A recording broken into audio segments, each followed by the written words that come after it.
미국에서 활동하는 인기 가수 중에서 마돈나라는 사람이 있습니다. 웬만한 사람이면 다 아는 사람입니다. 그렇죠? 저도 노래는 한 번도 안 들어봤는데 이름은 압니다. 네, 그만큼 유명하다는 얘기죠. 제가 알 정도면 굉장히 유명한 겁니다. 그런데 이 가수가 뭐 영화 배우고 가수이고 여러 가지 하다 보니까 호화로운 삶을 누릴 만한 여건을 다 갖추게 됐고, 또 많은 세상에 사는 정말 사람들의 인기를 누리다 보니까 눈길도 받게 되고 얼마나 행복해지기 좋은 여건들을 많이 갖췄겠습니까? 그러니까 어떤 사람이 기자가 물어봤습니다.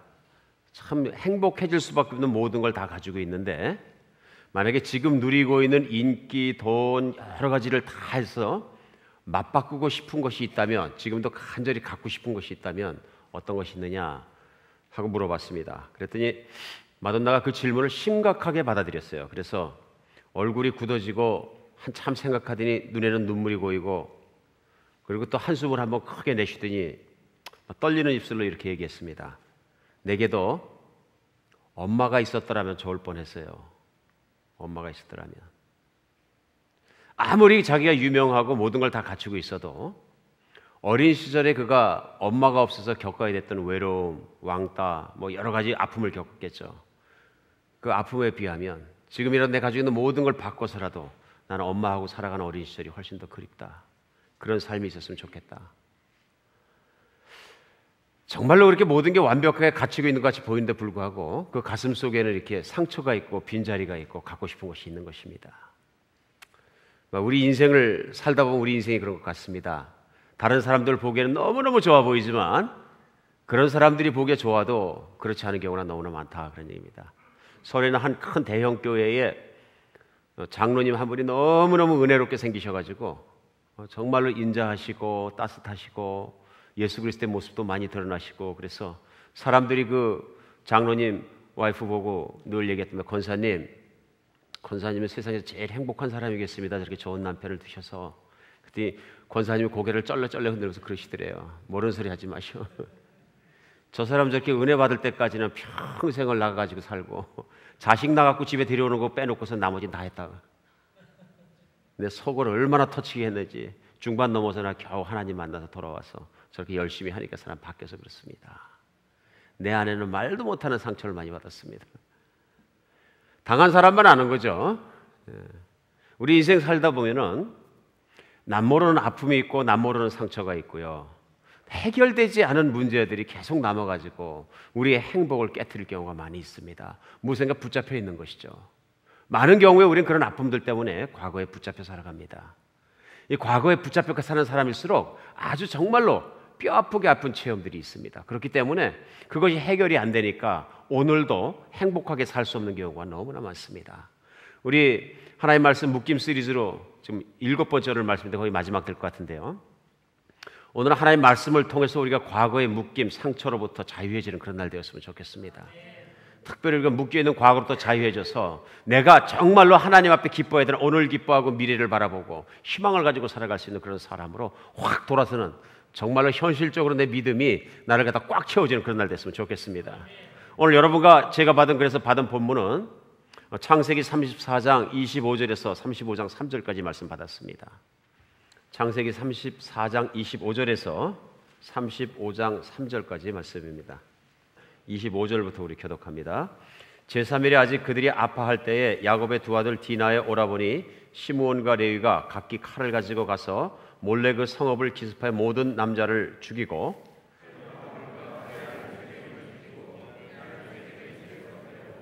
야곱의 여러 아들이 그 시체 있는 성읍으로 가서 노략하였으니 이는 그들이 그들의 누이를 더럽힌 까닭이라.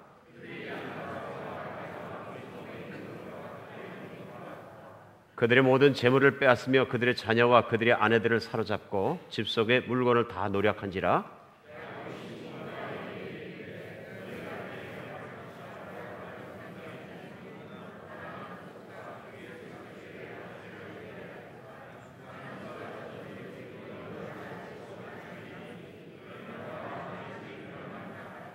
그들이 이르되 그가 우리 누이를 창녀같이 대우함이 옳으니까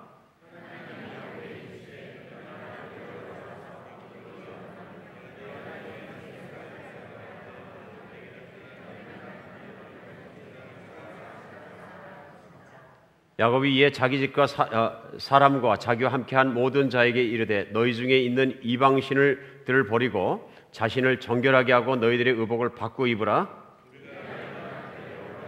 내 환난 날에 내게 응답하시며 내가 가는 길에서 나와 함께 하신 하나님께 내가 거기서 제단을 쌓으려 하노라 하며. 아멘.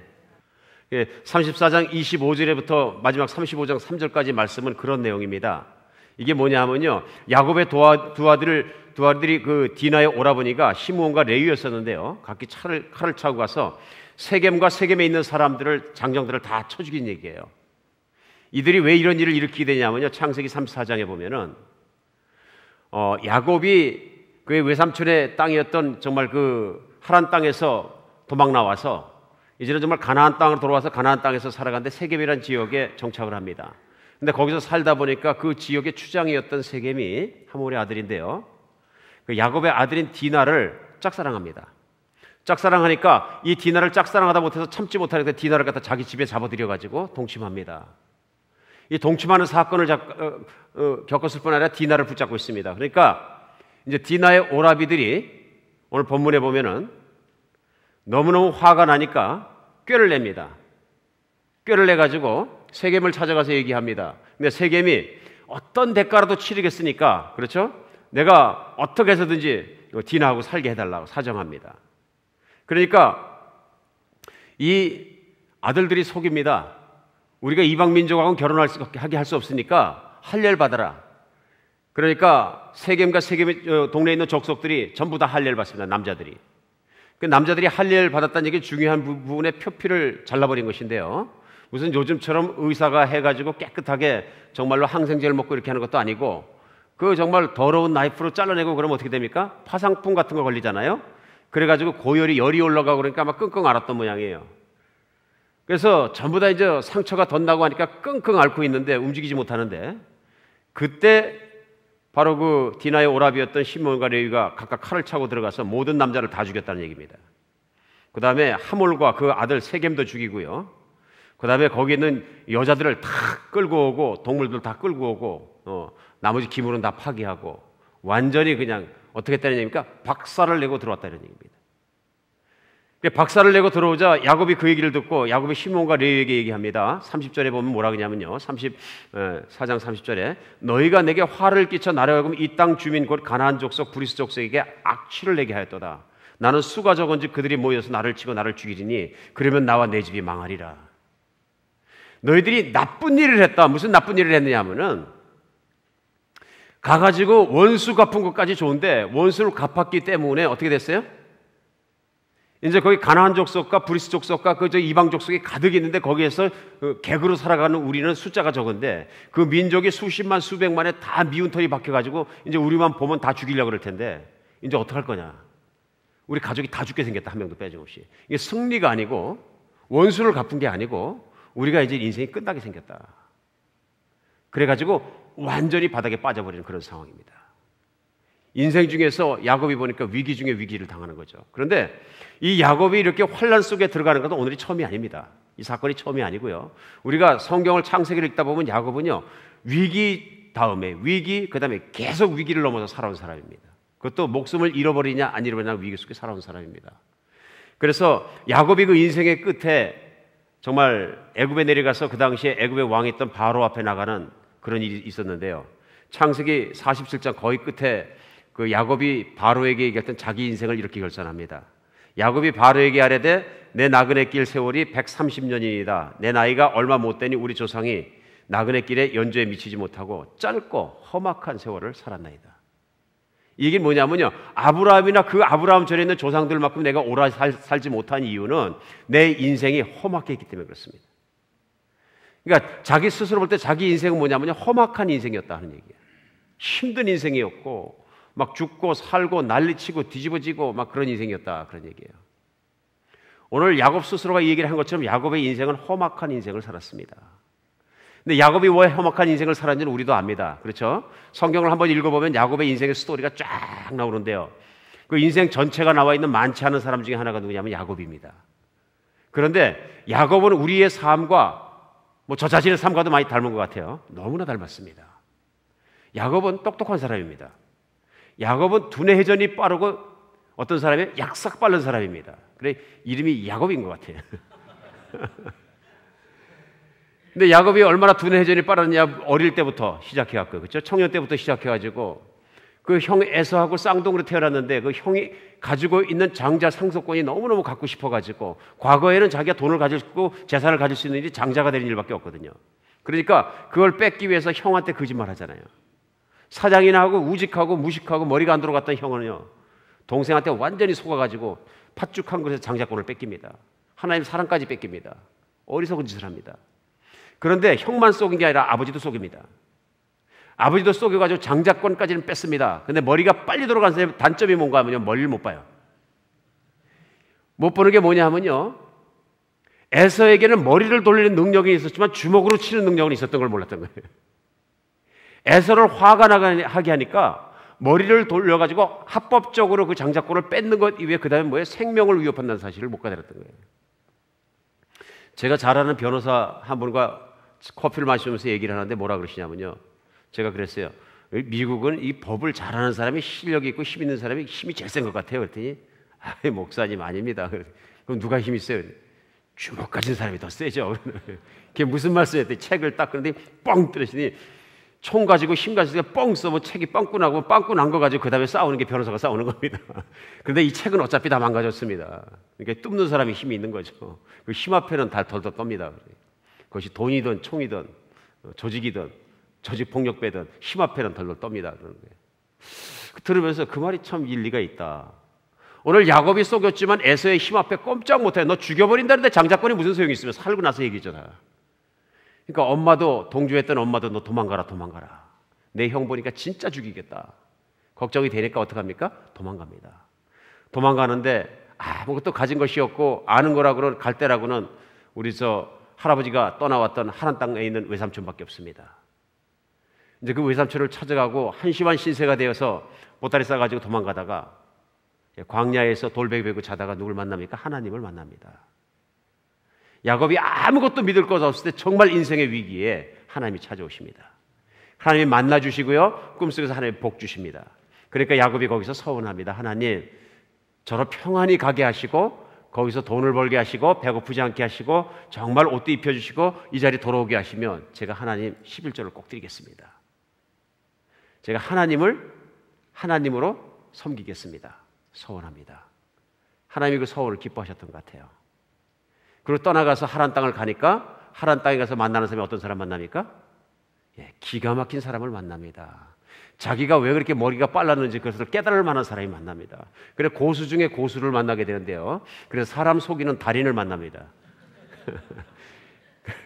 그래서 외삼촌을 만나보니까 이건 자기는 정말로 키도 갖다 못 되겠는 거예요. 20년을 외삼촌한테 꼼짝없이 이용당합니다. 그냥 일꾼으로. 꼼짝없이 이용당하고요. 자기 재산 하나도 없이 떨려나게 생겼는데 하나님이 복을 주사 그로 부자가 되게 하십니다. 근데 야곱이 부자가 되니까 이제 외삼촌과 외삼촌의 아들들이 질투를 하고 죽이려고 합니다. 당연한 얘기죠. 그 정도면 야곱만 죽이면 그 재산이 다 자기게 되는데 죽이려고 하는 걸 알고 도망가기 시작합니다. 또. 그러니까 야곱의 인생이 험악한 게 평생 도망다니는 인생이 된 거예요. 이제. 정신없이 도망해갖고 하나님이 보호해줘서 겨우 목숨을 구하잖아요. 예. 그 외삼촌의 손으로부터 겨우 라반의 손으로부터 목숨을 구해가지고 가나안 땅까지 들어왔는데 진짜 문제는 아직 남아있습니다. 그렇죠? 에서가 때려 죽이려고 400명의 용사를 끌고 찾아온다는 소리를 듣고 나서 그냥 앞이 캄캄해지는 거예요. 그동안 하나님이 주셨던 동물, 재산 다 할 것 없이 형 다 주었던 목숨만 살았으면 좋겠다. 그게 뭐냐면 야복강의 사건입니다. 야복강 나루터에서 다 앞서서 보내고 내일이면 내가 죽을지도 모르니까 재산이 문제가 아니다 지금. 그러고서는 하나님께 간청하고 매달리는 사건이 생깁니다. 하나님이 그래서 야곱을 보호하셔서 에서가 야곱을 용서하게 하십니다. 그리고 에서가 얘기합니다. 나하고 세일 땅에 가서 같이 살자. 근데 그때까지 용서는 받았지만 속이 드들드들 떨립니다. 언제 마음이 변해서 또 때려 죽일지 모르니까 아니 나는 세일 땅으로 안 가고 다른 땅에 가서 살겠다. 그러면서 야곱이 정착하게 된 땅이 세겜이란 땅입니다. 세겜이란 땅에 가서 정착하게 되는데요. 그 땅은 이방인의 땅입니다. 오늘 나오죠. 가나안 족속과 브리스 족속들이 있다는 세겜이라는 사람이 주장을 하는 땅인데 그 땅에서 땅을 삽니다. 은을 주고 돈을 주고 사가지고 정착을 합니다. 근데 제가 계산을 해보니까 대략 한 10년 정도 지난 것 같습니다. 10년 안팎으로 지난 것 같아요. 이게 뭐 지나가는 길이 아니고요. 거기 뿌리를 받고 살려고 작심한 것입니다. 지금 야곱이요. 왜 그랬을까요? 그때 당시에 아마 보기에 좋았던 성읍이었던 것 같습니다. 살기 좋고 보기 좋고 뭐 좋아 보였던 것 같습니다. 그러니까 하나님께서는 너희 조상의 땅으로 돌아가라. 누구의 땅이에요? 아브라함에게 주었던 바로 그 땅으로 돌아가라 하는 말씀이었는데요. 그것을 생각하지 않고요. 하나님 말씀을 생각하지 않고 자기 마음대로 세겜 땅에 자리를 잡아버리는 겁니다. 자리를 잡고 산다는 건 무슨 일이 생기느냐 하면요. 통혼하는 문제가 생깁니다. 그렇죠?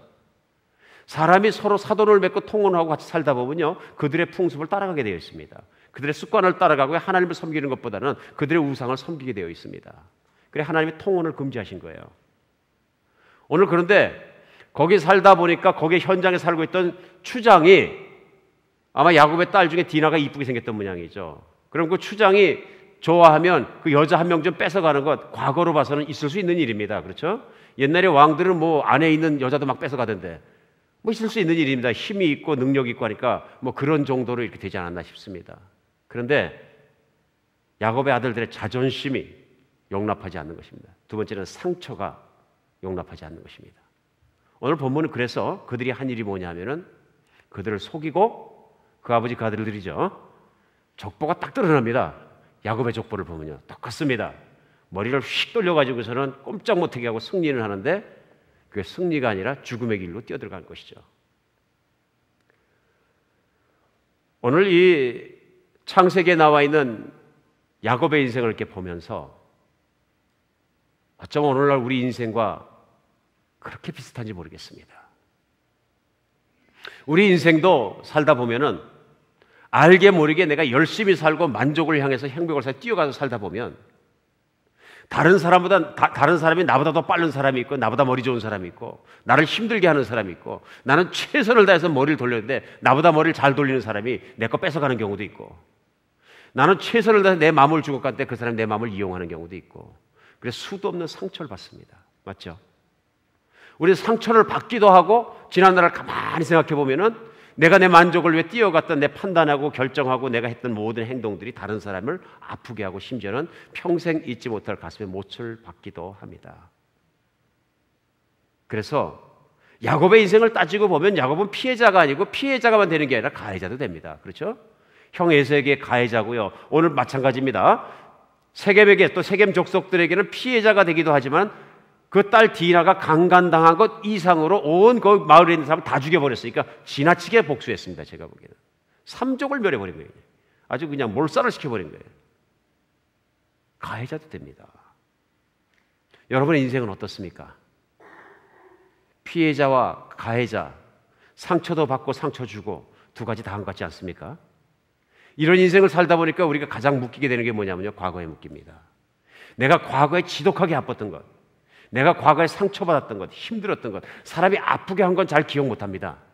근데 내가 아팠던 것, 내가 상처받은 것, 내가 힘들었던 건 잘 안 잊어버려집니다. 그러니까 어떤 분이 상처가 있느냐는 거 금방 하는 게 뭐냐면 대화하다 보면요. 반드시 그 아픈 자리로 돌아갑니다. 그래서 자기 상처 얘기를 합니다.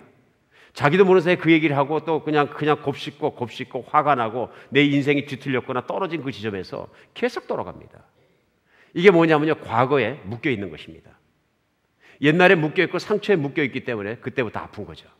아프기 때문에 현재 내가 오늘을 바로 살지 못하고 오늘을 내가 하루도 즐겁게 살지 못하는 것입니다. 우리는 과거로부터 노임받아야 합니다. 과거에서 탈출해야 됩니다. 오늘 이런 야곱의 인생 정말로 그냥 도망갈 수도 없고 정말 정말 가나안 족속과 브리스 족속이 가득한 땅 속에서 야곱이 헤매고 있을 때 하나님의 해법이 뭡니까? 그 해법을 찾아 들어가야 됩니다. 오늘 본문에서 우리가 배울 수 있는 것은요. 우리가 과거로부터 돌아서기 원하고 상처로 돌아서기 원할 때는 과거의 그 문제를 하나님 앞에서 정리해야 합니다. 과거의 문제를 하나님 앞에서 정리하지 않으면 우리는 인생이 정리되지 않습니다. 내 과거의 문제가 내가 해결할 수 없다는 것이에요. 현재 내가 처해 있는 문제, 내 상처받은 것, 아픈 문제를 내가 해결하려고 그러면 어떤 문제가 생기냐면요. 오늘 야곱처럼 야곱의 아들들처럼 내가 해결하려고 그러다가 오히려 더 깊은 늪에 빠지고 오늘 내가 행복하지 못하는 문제에 빠집니다. 하나님의 해법은 35장 1절입니다. 딱 한 절입니다. 뭐라고 말씀하세요? 1절에요. 하나님이 야곱에게 이르시되 일어나 베델로 올라가 거기 거주하며 내가 내 형의 에서의 낯을 피하려 도망하던 때 내게 나타났던 하나님께 거기서 제단을 쌓으라. 하나님의 해법이에요. 복잡하지 않습니다. 야곱은 지금 어떡할 줄 모르고 가슴의 상처, 두려움, 앞으로의 인생에 대한 불안함 여러 가지가 함께 있는데 하나님이 주신 해법은 하나예요. 내가 세겜을 떠나라. 과거를 떠나라. 그래 희망을 줄 테니까 희망의 땅으로 가라. 내가 베델 땅으로 가서 베델에서 내가 에서를 피해서 도망하다가 나에게 매달렸던 그 자리, 내가 너를 만나 주었던 그 자리로 돌아가서 나에게 예배해라. 나를 만나라. 그리고 거기 살라. 너는 예배의 현장에 살라. 예배의 자리에 살라. 나와 함께 살라. 하나님 말씀하시는 거예요. 사람이 하나님을 떠나 있으면요, 가장 많이 생기는 게 뭐냐면요, 이 원한 맺는 일, 상처받는 일, 상처 주는 일이 계속 생깁니다. 그러니까 오늘 야곱의 궁극적인 문제는 뭐냐면요, 하나님을 떠나서 자기 나름대로 자기의 머리대로 또 자기의 뜻대로 세겜 땅을 자기의 영원한 거처 삼아서 거기서 정착한 거예요. 그래가지고 세상 방식대로 살려고 그러니까 세상 방식대로 아픔 당하고 세상 방식대로 갚아주니까 세상 방식대로 인생의 절망에 빠져버린 거예요. 그때 하나님의 해법은 하나밖에 없어요. 나에게로 돌아오라. 오늘은 정말로 하나님의 떠났던 여러분과 제 마음이 하나님께로 돌아가는 그런 날 되었으면 좋겠습니다. 그런데 중요한 게 있습니다. 중요한 게 뭐냐면요, 35장 1절에 야곱은 인생을 메스업하지만 그 인생을 해결해 주시는 분은 하나님이십니다. 그런데 하나님의 해결 방법에는 꼬리표가 없습니다. 너는 왜 내 뜻대로 살지 않고 묻지도 않고 네 맘대로 세겜에 살았냐? 너는 왜 그들을 죽이도록 자식을 키웠느냐? 너는 왜 인생이 그 모양 그 꼴이냐? 너는 내 뜻대로 산 게 언제냐? 너는 왜 이렇게 목이 고드냐? 하나님께서 이런 모든 책망과 모든 꼬리표를 붙이시는 게 아니고요, 말씀은 하나밖에 없어요. 너는 다시 내게로 돌아오라. 저는 이것이 하나님의 사랑이라고 생각합니다. 사람은 이런 하나님의 무한정의 사랑을 받아야 과거에 받은 상처로부터 돌아설 수 있는 힘이 생깁니다. 사람은 이런 조건이 없는 사랑을 받아야 다른 사람을 사랑하게 되고요, 다른 사람을 사랑하는 사람은 상처를 치유받습니다. 그런데 이 사랑을 내가 체험하지 못하면 어떻게 되냐면요, 결국은 내가 다른 사람에게 피해 준 건 생각하지도 않고 상처 받은 것만 생각하고 이를 부득부득 가는 것입니다. 내가 다른 사람은 평생에 반 죽을 정도로 정말로 힘들게 해놓고도 돌아서 가지고 어떻게 하냐면요, 내가 받은 조그만 상처 하나 때문에 이를 부득부득 가는 게 우리 인생일 수 있다 하는 것입니다. 사람은 그렇게 이기적인 존재일 수밖에 없는가 봅니다. 몇 해 전에 미국에서 한 청년이 살인죄로 사형 선고를 받았습니다. 그런데 그 사람의 형이 아주 잘난 형이에요. 이 형이 공직생활을 오랫동안 했는데 훌륭한 일을 많이 한 저명한 인사입니다. 훌륭한 일을 많이 했을 뿐만 아니라 그 지역에 끼친 것이 많아서 주지사도 정말 그를 존경할 만큼 굉장한 분이셨던가 봐요. 근데 자기 동생이 당장 죽게 생겼으니까 고민을 하다 그 형이 주지사를 찾아갑니다. 그리고 간절히 간청합니다. 내 동생이 모르고 사고 한번 저질러서 젊은 혈기에 살인을 저질렀으니까 이번 한번 사면령을 내려주십시오. 사면령을 내려주십시오. 얼마나 간절하게 그분이 얘기를 했던지 주지사가 마음이 움직여서 사면장을 내주게 됩니다. 그 형이 그 사면장을 들고 이제는 감옥에 있는 동생을 찾아갔답니다. 감옥에 있는 동생을 면회해서 동생하고 얘기합니다. 내가 오늘 만약에 추록하게 된다면 너 앞으로 인생 살면서 뭐 하고 싶니? 그러니까 이 동생이 즉각적으로 답변합니다. 나는 추록하는 즉시 판사를 찾아가서 죽여버릴 거야. 그리고 그때 그 법정에 나왔던 그 증인 그놈을 내가 찾아서 반드시 죽일 거야. 혈기에게서 그러겠지. 또 묻고 또 묻습니다. 네가 진짜로 인생에 할 그 일이 그게 가장 중요한 일이야. 그게 가장 중요한 일이야. 이 형이 한참 생각합니다. 그리고 알았다. 그리고 그냥 조용히 일어나서 나옵니다. 그 동생을 살릴 수 있는 사면장은 그 형의 주머니 속에 여전히 들어있었습니다. 그리고 그 사면장을 반납합니다. 내 동생은 살려줄 소용이 없는 것 같습니다. 우리가 깊이 생각해 봐야 되는 것이요, 우리가 하나님 앞에 가면, 예수님 앞에 가면 내가 얼마나 큰 죄가 용서받았는 걸 알고 감사하게 됩니다. 오늘 아침에도 제가 말씀 전하기 전에 하나님, 저부터 좀 깨닫게 해주세요. 교회를 좀 일찍 와서 성경을 펴놨는데요. 우리 주님 마태복음 6장을 읽을 마음을 주셨어요. 그래 마태복음 5장 6장을 쭉 읽으면서 그 말씀 앞에 예수님의 육성처럼 들리는 말씀 앞에 앉아 있었더니 예수님의 핵심 메시지는 항상 그거예요. 내가 너희를 용서한 것처럼 너희도 용서해라. 왜냐하면 원수가 원수를 낳고 원수가 원수를 낳고 상처가 상처를 만들고 상처가 상처를 만드는 세상 속에서는 내가 상처받았기 때문에 성격이 찌그러지니까 다른 사람한테 또 상처 주고 이런 악순환의 고리는 누군가 끊어주지 않으면 이건 계속되는 거리예요. 그런데 이거는 예수님이 끊으려고 이 세상에 오셨거든요. 그러니까 누가 끊어야 되면 예수님이 끊어주셨으니까 예수님의 제자들이 끊어야 되는데 우리가 못 끊으면 아무도 못 끊는 거죠. 골로새서 3장 13절에 보면은 그래서 사도 바울도 이렇게 얘기합니다. 누가 누구에게 불만이 있거든 서로 용납하여 피차 용서하되 주께서 너희를 용서하신 것 같이 너희도 그리하고. 그래 이 용서한다는 게 얼마나 힘들면 하나님의 명령이기도 하고요. 얼마나 힘들면 어떻게 해서 예수님이 주기도문에 가르쳐 주셨어요.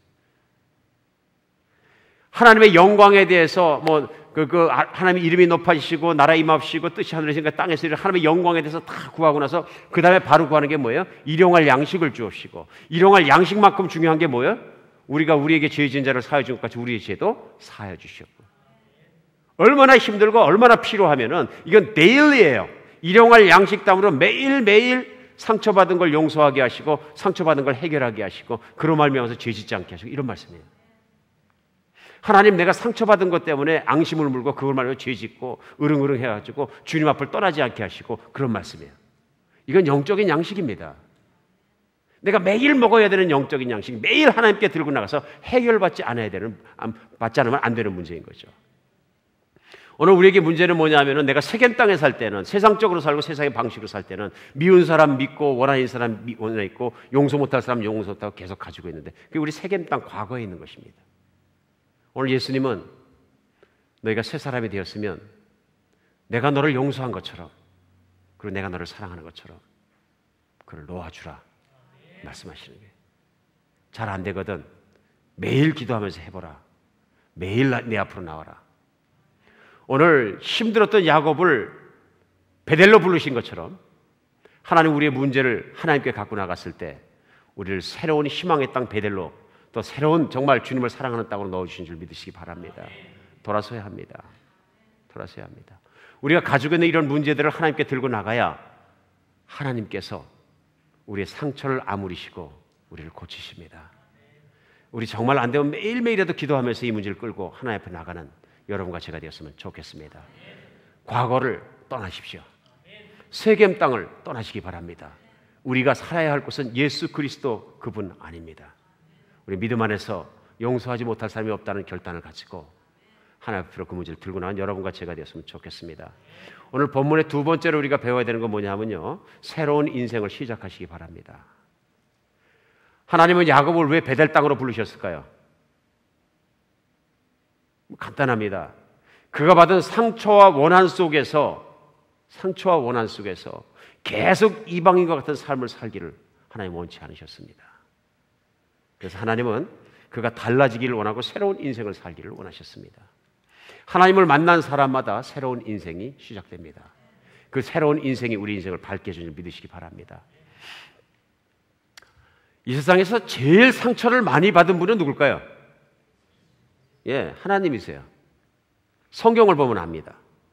성경을 보면 하나님은 상처 투성이세요. 자녀를 사랑하면 배신하고 구약 성경 전체를 보면 뭐냐면요, 하나님은 세상에 있는 사람들을 사랑하였더라. 그때 창세기에 보니까 아담과 이브 때부터 사람은 하나님의 기대와 하나님의 사랑과 하나님의 모든 좋은 선하심을 배반하였더라. 그렇죠? 엄청난 상처죠.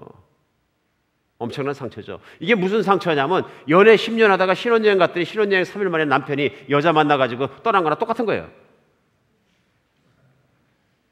얼마나 아프겠어요? 결정적인 순간이 오니까 아내보다 더 좋아 보이는 여자가 있으니까 확 돌아서 버린 거예요.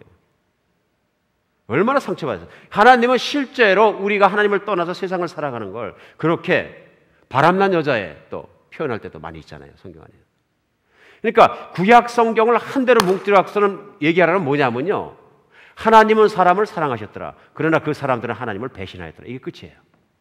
그런데 그럼에도 불구하고 배신한 그 사람을 하나님은 끝까지 사랑하였더라. 그리고 끝까지 놓지 않으셨더라. 그게 구약의 핵심 메시지인데 그 핵심 메시지가 어디 들었냐면요, 에레미야서에 있어요. 신학자들도, 성경 신학자들도 구약 중에서 가장 중요한 것 중에 하나라고 붙잡는 것이 아니면 에레미야서 31장이에요. 그래서 에레미야서 31장 33절로 34절에 보면요, 이렇게 말씀이 나옵니다. 그러나 그날 후에 내가 이스라엘의 집과 맺은 언약은 이러하니 곧 내가 나의 법을 그들의 속에 두며 그들의 마음에 기록하여 나는 그들의 하나님이 되고 그들은 내 백성이 될 것이라. 여호와의 말씀이니라. 그들이 다시는 각기 이웃과 형제를 가리켜 이르기를 너는 여호와를 알라 하지 아니하리니 이는 작은 자부터 큰 자까지 다 나를 알기 때문이라. 내가 그들의 악행을 사하고 다시는 죄를 기억하지 아니하리라. 여호와의 말씀이니라. 참 기가 막힌 말씀이죠.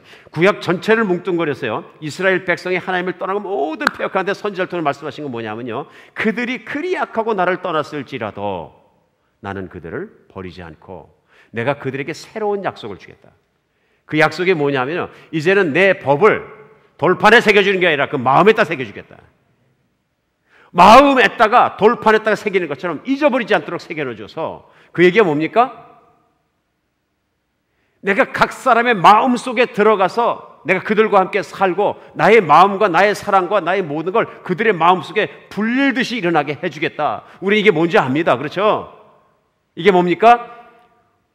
훗날 예수 그리스도께서 이 땅에 오셔서 십자가에 못 박혀 우리를 위해 죽으시고 그 다음에 성령이 오시면 우리 마음 속에 정말로 신비에 돌에 새긴 것처럼 하나님의 사랑을, 십자가의 사랑을 새겨주시고 그로 말미암아 내가 얼마나 그들을 사랑하는지 그들 마음으로 알게 하시고 이제는 그들의 죄악을 내 아들 예수 그리스도가 그 십자가의 죽음으로 말미암아 대가를 친 걸로 말미암아 기억조차 하지 않겠다.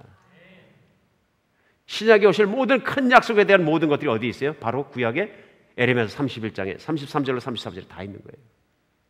그 약속이 성취된 게 뭐냐면 그리스도 예수의 십자가 사건입니다.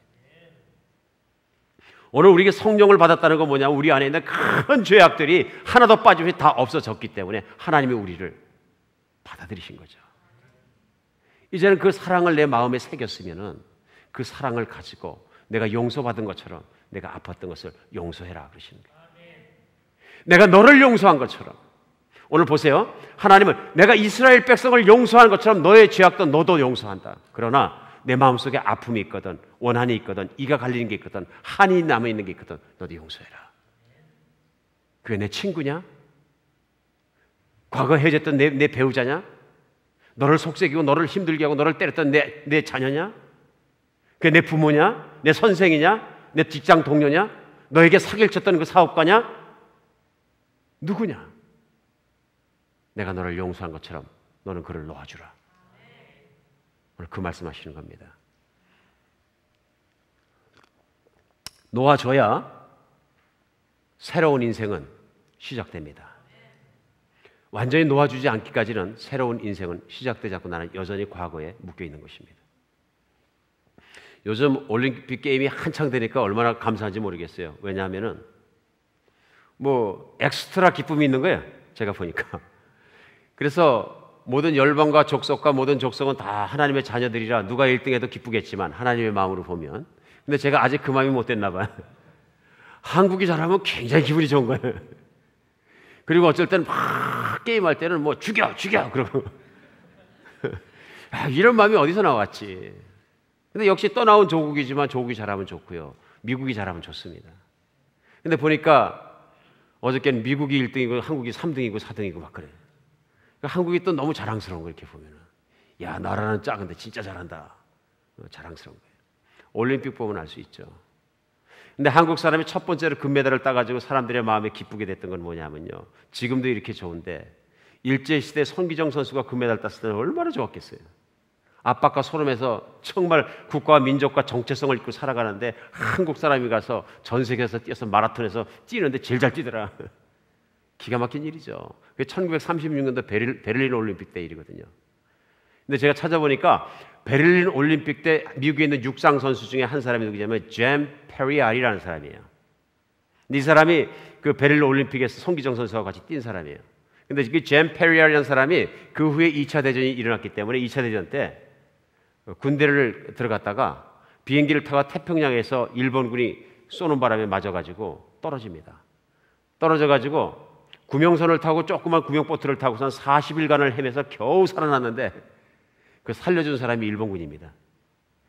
결국 일본군에 끌려가고 수용소에 갇히게 되는데 그 수용소에서 인간이 말로 할 수 없는 고통을 다 당합니다. 먹을 밥을 안 줬고 뼈만 남은 건 말할 필요도 없고요. 고문을 얼마나 했는지 평생 낫지 않는 병이 걸립니다. 얼마나 때렸든지. 그래가지고 수용소에 있을 때부터 막 일본 사람이라면 이를 벅벅 갈아버립니다. 수용소에 있을 때 내가 어떻게든 살아만 나가면 일본 사람을 싹쓸이 죽여버리겠다는 생각만 품고 삽니다. 어느 날 갑자기 원자폭탄을 맞더니 천황이 만세 부르는 바람에 항복을 해가지고 갑자기 석방이 됩니다. 석방이 돼서 미국을 돌아와서 일본 사람 죽일 생각만 합니다. 그런데 문제는 뭐냐 하면 그 수용소에서 얻은 병으로 말미암아서 자유롭지가 않아요. 그 아픈 것 때문에 꼼짝을 못하는 거예요. 그래갖고 미국에 있는 의사는 다 찾았는데 낫질 않는 거예요. 마지막으로 한 의사를 찾는데 그 의사가 가만히 얘기를 들어보더니 얘기하는 거예요. 뭐라 그러냐 하면요, 당신 마음속에 미움을 품고 있는 동안은 이 병이 날 것 같지가 않다. 얼마나 미운 걸 마음에 품고 있었으면은 그 의사하고 얘기하는 과정에서도 일본 놈, 나쁜 놈 막 그냥 얘기했겠죠. 죽여야 된다 그러고 이를 벅벅 갈고. 그러니까 의사가 가만히 보다 보니까 이 사람은 이대로는 병 안 한다. 이렇게 이를 벅벅 갈고 그러니 이게 낫겠냐.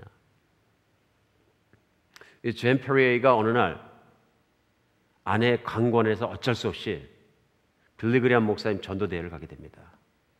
그 전도대회에서 일본 사람만 죄인이 아니라 자기도 하나님 앞에 엄청난 죄가 많다는 걸 깨닫게 됩니다. 그리고 그 죄로 말미암아 엉엉 울고 회개하고 그리스도인이 됩니다. 예수님을 가슴에 품고 생각해 보니까 아, 일본 사람 용서 못할 게 없구나. 나도 잘난 게 없구나. 나도 예수님의 용서 없이는 살 수 없는 존재구나. 그걸 느끼고 나서 어떻게 하냐면요, 용서하기로 맘먹습니다. 당시에 군정을 하면서 거기 총사령관이 그 메가더 장군이었었는데 메가더 장군의 편지를 해가지고 허락을 받아서 일본을 가게 됩니다. 일본을 가서 그 자기를 괴롭혔던 일본군인 24명이 전쟁 범죄자를 붙잡혀가지고 감옥살이를 하고 있습니다. 그 감옥에 한 명 한 명 찾아가서 이 사람이 얘기합니다. 자기의 심정을 얘기하고 얼마나 미워했는지, 얼마나 정말 지긋지긋해 죽이고 싶은지 얘기하고요. 그러나 이제는 예수를 만나고 나서 사랑으로 다 용서하고 원수 갚을 만한 미움도 없습니다 하고 그들 한 사람 한 사람에게 얘기합니다. 그리고 내가 이렇게 된 것은 내 힘이 아니고 하나님을 믿었더니 하나님의 힘이 나를 그렇게 했습니다. 그래서 일본 그 정말로 자기를 괴롭혔던 사람들을 한 사람 한 사람 그리스도께 인도합니다. 그 뒤로는 그 사람의 인생이 달라져서 이 잼 페리알이라는 사람이 몸도 다 낫고 하나님의 말씀을 전하고 정말로 전도하는 전도자로 인생을 살아갔다는 얘기입니다. 하나님을 만나면 사람이 달라집니다. 하나님을 만나면 과거를 떠날 수 있습니다. 하나님을 만나면 내 원수 같은 정말로 그 사람을 내가 놓아주고 상처로부터 떠날 수 있습니다. 그러나 저는 오늘 감히 진짜 상처를 깊이 받으신 분들에게 용서하십시오 하고 강요할 수는 없을 것 같습니다. 왜냐하면 수년 전에 미국에서 한 클래스룸에서 정말로 총을 쏴가지고 학생들이 여러 명 죽었는데 그 사건이 있고 이틀 뒤에 그 학교에 있는 남학생들이 배너를 크게 써붙였어요. 총을 쏜 친구의 이름을 붙이면서 누구누구야, 우린 너를 용서한다. 우린 너를 용서한다 써붙였어요. 철없는 짓입니다. 왜 그럴까요? 그 학생들은 그들은 피해자가 아니기 때문에 범인을 용서할 자격이 없습니다. 권한도 없습니다. 그건 자기 의의일 뿐입니다. 그 범인을 용서할 수 있는 사람은 그 아들과 딸을 이루는 부모나 형제나 친구들이에요. 이 마음에 깊은 상처를 받은 친구들 외에는 용서할 수 있는 사람이 없습니다. 저는 9/11 사건 났을 때 마찬가지라고 생각합니다. 어느 날 갑자기 2천여 명이 한꺼번에 그냥 트윈타워에서 주변에 죽어버렸는데 얼마 안 있자 대통령과 정치인과 많은 사람들이 TV에 나오고 나서 얘기합니다. 우리는 그들을 용서해야 합니다. 듣기는 정말 좋습니다. 그러나 그들은, 정치인들은 그들을 용서할 수 있는 권한이 없습니다. 그들을 용서할 수 있는 권한은 그날 아침에 아버지를 잃고 남편을 잃고 내 사랑하는 사람을 졸지에 잃어버리고 내 자식을 잃고 내 친구를 잃고 살아가야 됐던 피해자들입니다. 상처를 받아본 상처받은 당사자에게는 정말로 그걸 용서한다는 게 보통 힘든 문제가 아니라는 것 압니다. 그렇기 때문에 우리는 연약한 인간이기 때문에 제 생각에는 아파해야 될 시간도 좀 필요합니다. 그 영어로 grieving period라고 그러는데요. 어느 날 갑자기 나는 갑자기 나이 1분 일어나가지고 내 남편이 거기서 죽어버렸는데, 나는 이제 괜찮아. 다 용서했어. 나는 기뻐. 나는 그들 하나도 안 미워해. 저는 이건 아니라고 생각합니다. 우리 마음 속에 정말 칼로 마음을 도리는 것 같은 아픔이 있고, 빛나된 믿고, 그 과격분자들을 믿고 죽이고 싶고, 네 아들은 잘 사나보자, 저주하고 싶어, 그런 마음이 있지만, 그런 모든 먼지들이, 감정들이 가라앉는, 슬퍼하는 기간도 필요하긴 필요합니다. 인간적이기 때문에 그런 거죠.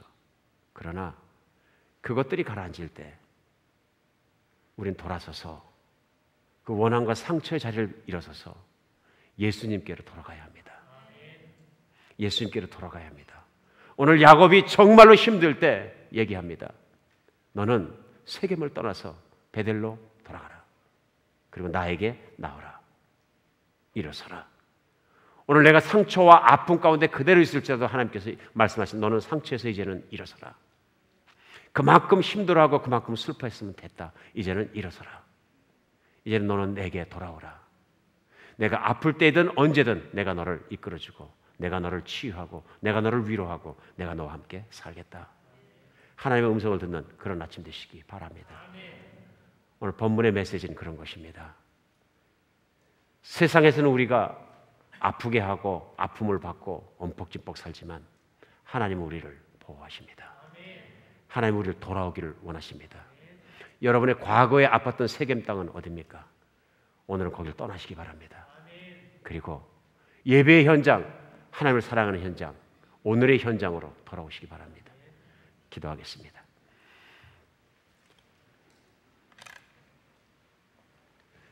우리 다 같이 머리 숙여서 잠시 생각하는 시간 갖겠습니다. 저는 여러분이 과거에 어떻게 아팠는지 모릅니다. 어떤 상처에 매듭이 있는지 모릅니다. 정말 사랑하는 배우자로부터 배신을 당했는지, 정말 믿었던 사업가로부터 배신을 당하고 모든 것을 잃어버렸는지, 심지어는 자식 때문에 내가 정말로 뼈를 깎는 것 같은 아픔을 당했는지, 내 부모 때문에 내가 힘들었는지, 내가 정말 친구가 나를 힘들게 했는지 나는 모릅니다. 그러나 하나님 아십니다. 이 시간 하나님께서 아십니다. 하나님이 정말로 우리의 각자의 마음속을 아시고 그 마음속의 고통도 이해하십니다. 내가 지금까지 정말로 생각할 때마다 내 마음을 아프게 하고 붙잡고 있고 화가 나게 하고 좌절되게 하고 나를 붙잡고 있는 사람이 있으면 그 사람 생각하시기 바랍니다. 우리 하나님 앞으로 들고 나갔으면 좋겠습니다. 저는 그 사람의 이름을 모르지만 여러분 마음속에 여러분 아십니다. 그리고 하나님도 그것이 누구신지 아십니다. 오늘은 그 이름을 한번 생각하시기 바랍니다. 나를 붙잡고 있는 아픔, 나를 붙잡고 있는 그 사람이 있습니다. 그 일이 있습니다. 우리 그 사람과 그 일을 생각하면서 그 이름을 생각하면서 마음속으로 진심으로 기도하겠습니다. 하나님, 저는 아버지께서 사랑하시는 아버지 귀한 성도 한 사람 한 사람의 마음을 붙잡고 있는 그 사람과 그 일이 무엇인지 모릅니다. 그러나 우리의 마음속에 지금도 깊이 놓아주지 못하고 붙잡고 있는 그 사람이 있습니다. 그리고 붙잡고 있는 그 일도 있습니다. 하나님 정말 나를 용서해 준 것 같이 이 사람을 용서할 수 있도록 도와주시옵소서.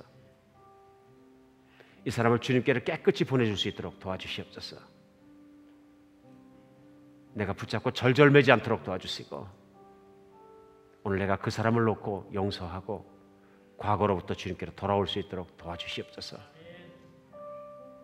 이 사람에 관한 모든 일을 우리 주님께 맡길 수 있도록 도와주시고, 하나님, 내가 아팠던 것과 내 인생이 그로 말미암아 절뚝거렸던 것들과 힘든 것들과 모든 것을 다 떠나서 이제 주님과 함께 오늘로 돌아와 내일을 바라볼 수 있도록 도와주시옵소서. 주님께 매일매일 기도할 때 주님께 맡길 수 있도록 도와주시고, 우리 과거의 상처를 깨끗이 허물게 하실 줄 믿습니다. 그리스도 예수 이름으로 기도합니다.